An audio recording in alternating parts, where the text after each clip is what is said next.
I'm a cemetery operations coordinator, or you can just call me a cemetery manager. Part of my job is sitting down with guests and family members of the deceased to set up funerals, facilitate the sales of plots, etc. A 30-something-year-old man named Antonio, very spiritual man, once sat down with me to purchase a plot for his sick father who was in hospice care. Antonio was a Hispanic man with a very thick accent, and I saw in his eyes he was a very caring man. He showed me pictures of his father, who also looked like a very sweet man, much too young to be taken away from his family. But unfortunately, the man's time came that same week, and Antonio arranged for his father's funeral service at the cemetery. It was a very stormy day, the day of the funeral, which is thought to be a sign of good luck. The funeral procession stopped in front of the front office building briefly. I stepped outside under the front awning of the building and saw Antonio in the car behind the hearse. We waved at each other. Due to the weather, I went back inside until the procession was ready to proceed to the burial site. I got in one of the cemetery pickup trucks and followed the procession to the final stop, where I would stand with my umbrella supervising, as part of my job is making sure funeral services go smoothly. After the funeral, I did some laps around the place in the truck just to survey the area, as I did at least a couple times a day. I had a lot of paperwork to take care of, and on top of this, I had to close the cemetery that night.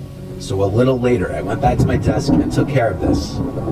The cemetery closes at 5:30, so as soon as it started to get dark, I drove around the place one more time to ensure all visitors had left, then drove over to the front gate to shut it. It was a relatively warm early March. The days were still on the shorter side, so by closing time on a normal day, it would already be getting darker. But on this stormy-ass day, it already felt like it was nighttime.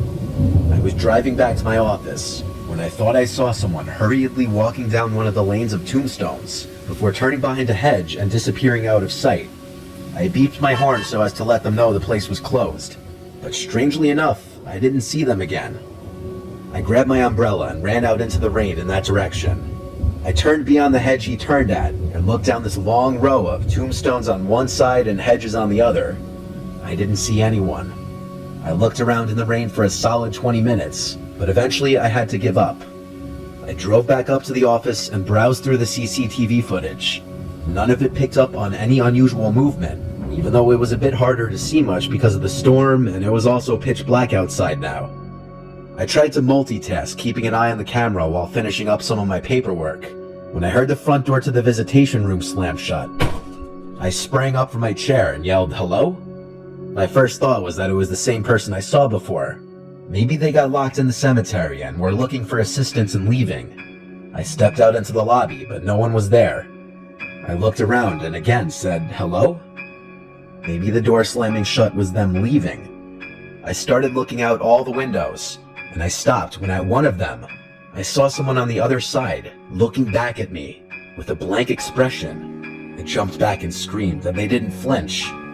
I stepped closer and made a squinty-eyed, confused look when I realized I recognized this Hispanic, older-looking man. In my head, it reminded me exactly of the pictures of Antonio's father he showed me. With my heart in my throat, I ran out the front door of the building and to the side where I saw the man, but he was gone. He wasn't booking it into the fields, he wasn't hiding in a bush nearby, he was gone. I looked around me as I stood in the rain getting soaked, then ran back inside, packed up my things, locked up, and got in my car. I opened and closed the gate, once more locking it behind me, and drove home. When my wife asked me at home why I was being so quiet, I just told her, long day at work. To this day, I think I was just overworking myself, and my mind was playing tricks on me, but it still is genuinely disturbing to think about.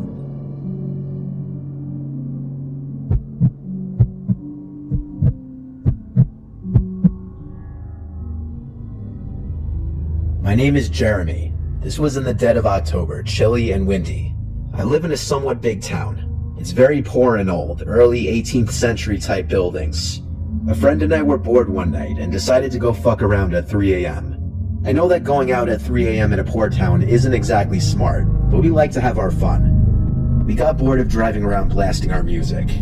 We're both very big metalheads, and at that point we had our own band. So we decided it would be interesting and cool to walk around a cemetery in the town. Behind the old town square, there's a massive cemetery. It's divided by two sides of a highway, both sides taking up about 20 acres of land. As I said, it's massive. We decided to check out the older part of the cemetery. This part is completely separated from the rest of the newer cemetery with an old iron fence and gate. We get to walking around and checking out the cemetery, trying to read the old moss-covered graves, taking pictures, being a little bit disrespectful, I know. But these were graves from at least a century ago, so there was no one living that would be upset by it, and I'm sure the people in the graves didn't mind too much. After about an hour of checking it out, we sit down next to a giant pecan tree in the middle of the old cemetery. That's when we hear this little girl laughing. It was really close to us. At first I assumed maybe it was a toy left on a child's grave or something like that. I'm not one to scare easily, so I just figured it's motion activated or something like that. We are not at all easy to scare, so we both sort of laugh, pointing out that it's creepy and just keep talking and enjoying the ambiance. Then, as in all stories like this, I get the feeling of something or someone watching me. Once again, I just figured that I was letting the entire thing get into my head. Then my friend says he thinks he sees someone in the shadows of a small wooded area right next to the cemetery, of which we were really close. At this point, we're both a little creeped out and decide to get up and leave. And that noise, the exact same noise, played again, and we hear leaves crunching underneath the feet of someone. That's when we booked it. We ran down the hill leading to the old part of the cemetery, down where my car was parked. I've never ran that fast in my life. It sounded like that laughing noise was following us at that point. We both sort of just went into full fight or flight mode at that point, going as fast as we could without thinking. The noises behind us stopped as we got to my car. I started my car and put it in drive, pulling out into the highway without looking. Luckily, no one hit us. We get down the road to the only gas station that's open at this time of night to check in the back of my car. We had both been discussing how we were scared some shit had been done to it.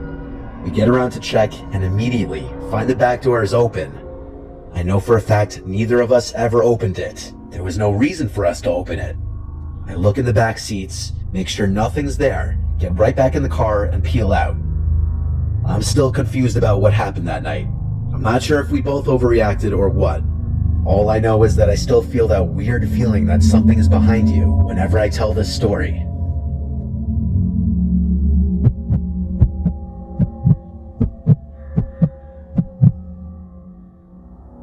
When I was 19, my friend Sean, who was a big goofball, came over to chill in our basement as he often would during the summer.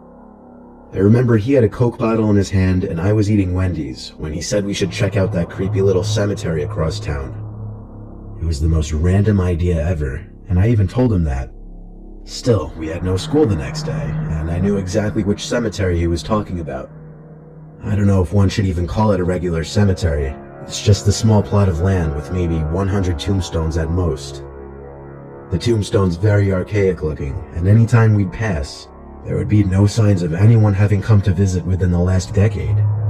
The site probably dated back centuries, and it had this super creepy vibe to it because it was closed off by a gothic metal fence, and it was surrounded by woods on two sides, the road on one, and some old abandoned building on the other.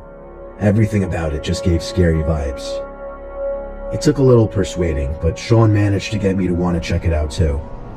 Ironically, it was a very cloudy, wettish kind of day, I guess conveniently adding to the mood.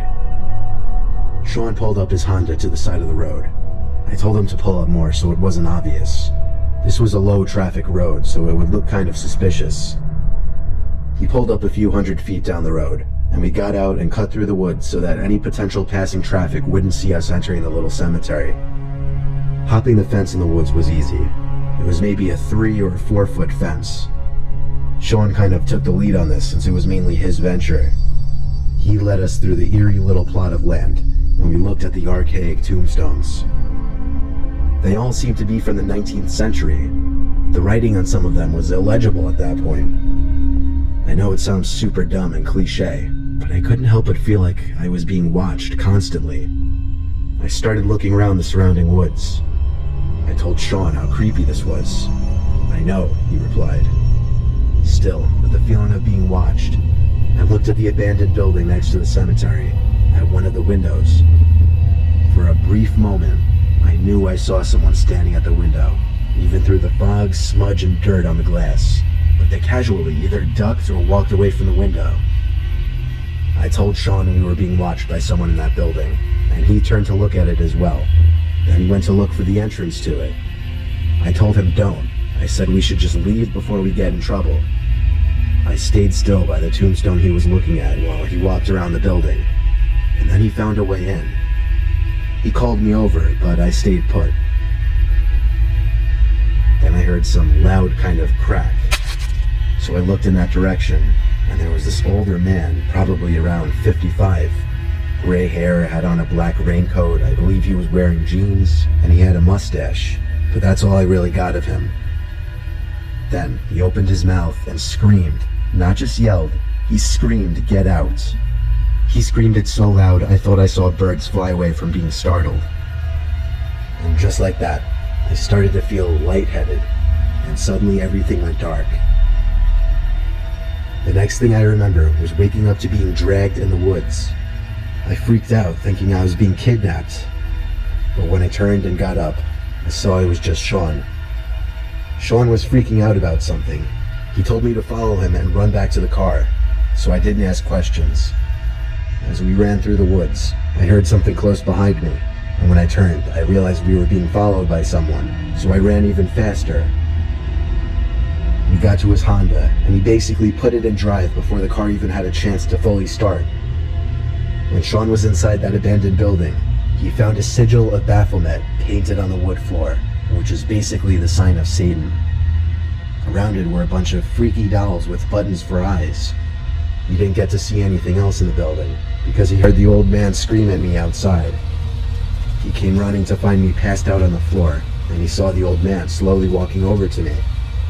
He started to drag me away from the old man and into the woods. He actually literally picked me up and threw me over the fence to get me out. I quickly came back to consciousness, and that's when we ran. I had only fainted one time in my life, and it was at that moment. I don't know why I fainted, but it happening at a graveyard with some kind of satanic ritual building right next to it makes it that much stranger.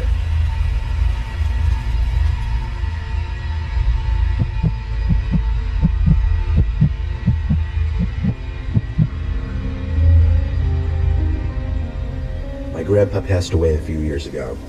I was always very close with him. This past July, on his birthday, I paid him a visit at the cemetery. The cemetery he and my grandma chose to be buried at was about an hour drive from my apartment. My family lived closer, so they all went to his grave together. I had to go separately. It was a rainy, depressing day, and there's nothing worse than visiting a cemetery on a gloomy day. The gatekeeper of the gate asked for the plot number. I gave it to him and he let me in.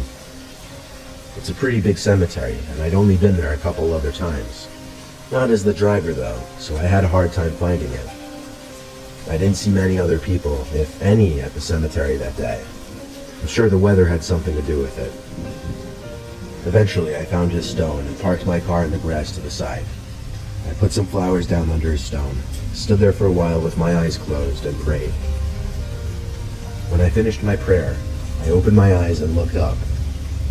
There was an old man standing about 5 rows of graves down, directly across from me, and he was looking right at me. I knew this man though. It was my grandfather. But no, it couldn't be. I rubbed my eyes and he was gone. Did I just have a spiritual moment? Or were my eyes and mind playing tricks on me? Either way, I got the chills and I had goosebumps. I was quite honestly freaked out.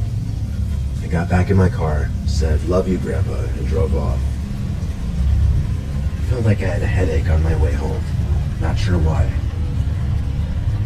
I was the only car on Prospect Road, a quiet road with dense forest on either side. Commonly, there would be deer crossing here. As my car zipped down the road, I spotted someone on the side of the road coming up, which was odd. There were no sidewalks or a walking path on this road. I slowed down. It couldn't be. It looks like my grandpa again. When I realized this, my heart dropped 1,000 feet, and I swerved the car accidentally. I desperately tried to regain control and come to a stop. Luckily, my car didn't end up in a tree, rather just skidded out in the middle of the road until coming to a halt. I immediately looked back to where I saw him. and I saw a deer on the side of the road, looking at my car. My heart was literally racing. I was terrified. I was not well, and I needed to get home. I made sure no cars were coming and got back in my lane. I focused on the road as best I could given what I had just seen twice. I felt weird the rest of the day. Not sick, but something wasn't right with my head. I went to bed early after watching an episode of my show.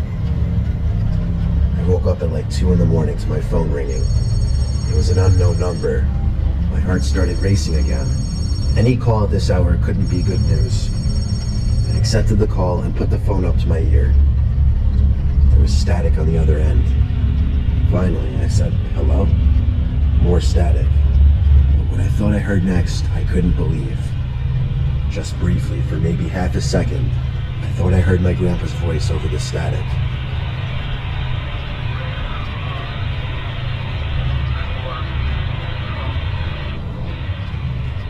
I tried to say hello again, but I was too shook. Every part of my body was actually shaking. Then the call cut to silence and ended. I called my phone provider the next day to trace the number. They couldn't. They didn't have enough data to trace it apparently, though I don't know if that was just bullshit or not. The events that took place that day and night were the scariest I've ever experienced. Do I think my dead grandpa was trying to contact me? I don't know, because that sounds ridiculous. You'd think if you experienced something like this, you'd be so full of emotion and joy. But no, it still terrifies me, and I really still don't know what to think or how to feel about it. Whether it sounds ridiculous or not, this happened, and I wonder almost every other night, was that really my grandpa on the phone?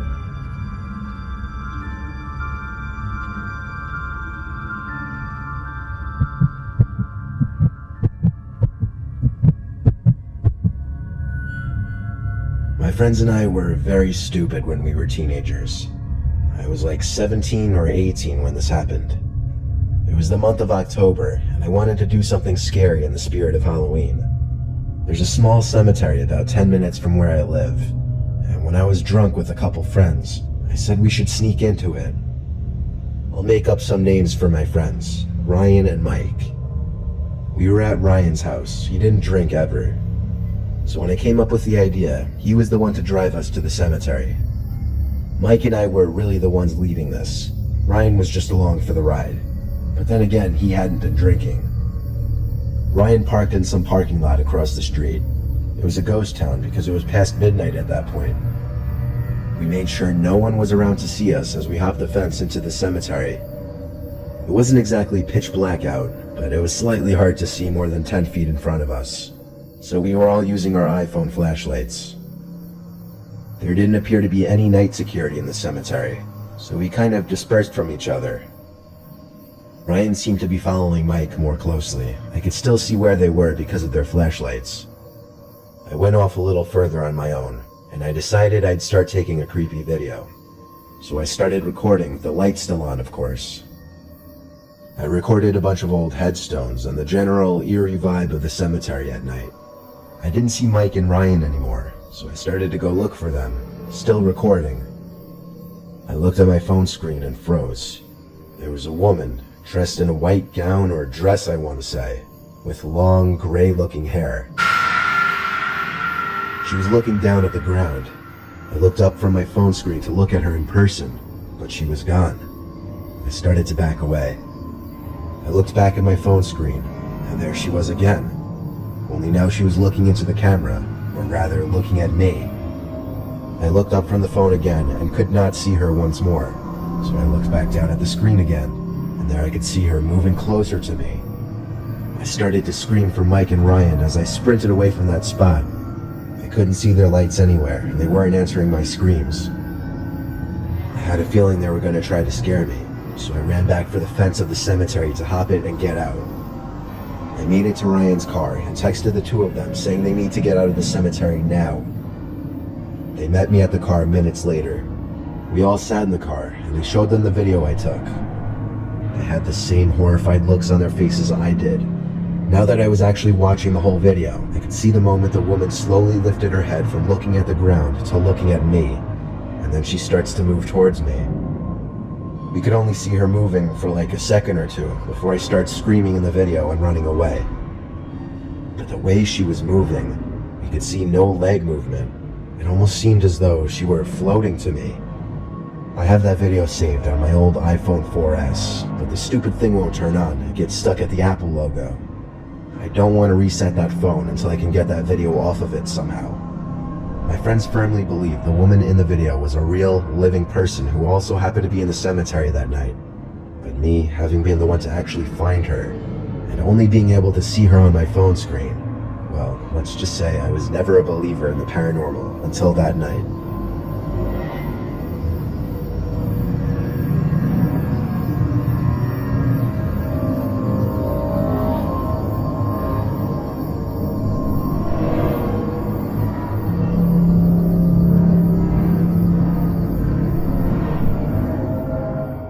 If you enjoy this type of content and would like to see more of it and support the channel, feel free to subscribe and turn on notifications.